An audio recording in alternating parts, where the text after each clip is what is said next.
Colorado ranks dead last in housing competitiveness nationwide. Since 2015, net migration has fallen 52.5%.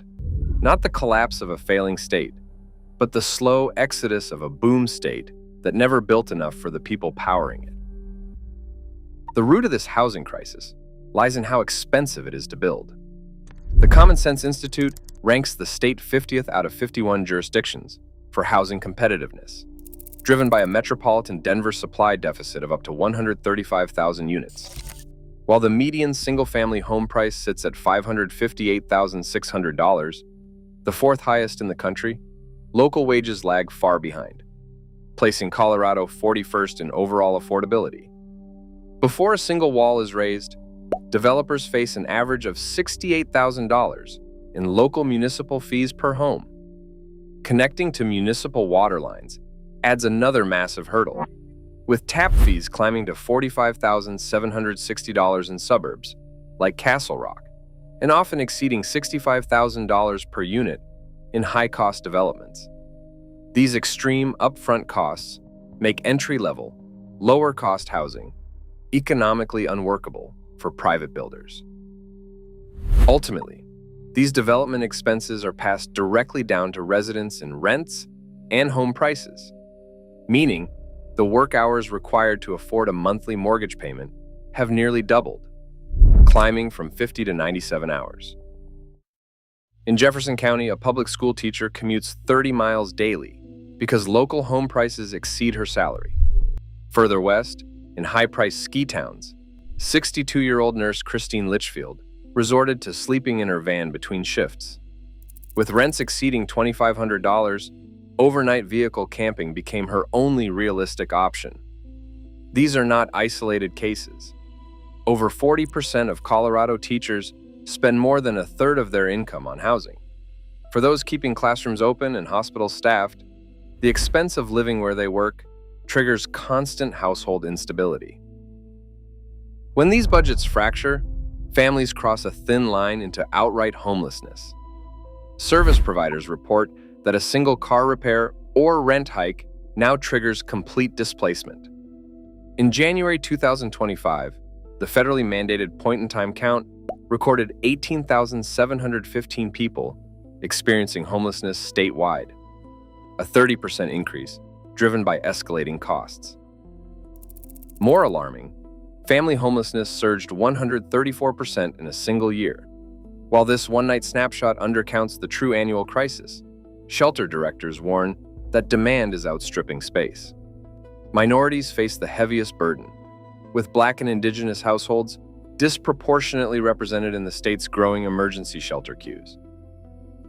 Colorado's physical infrastructure is quietly transferring its budget strains onto the asphalt.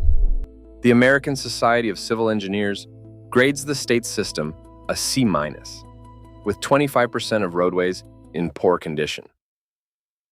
While select interstate pavement recently improved, the broader state network remains uneven.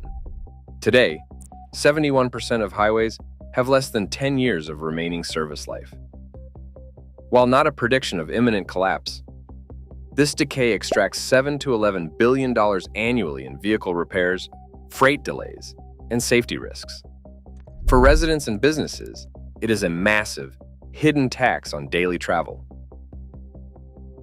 By 2025, Colorado crossed 6 million residents, yet its growth slowed to just 0.4%, the lowest rate since 1989.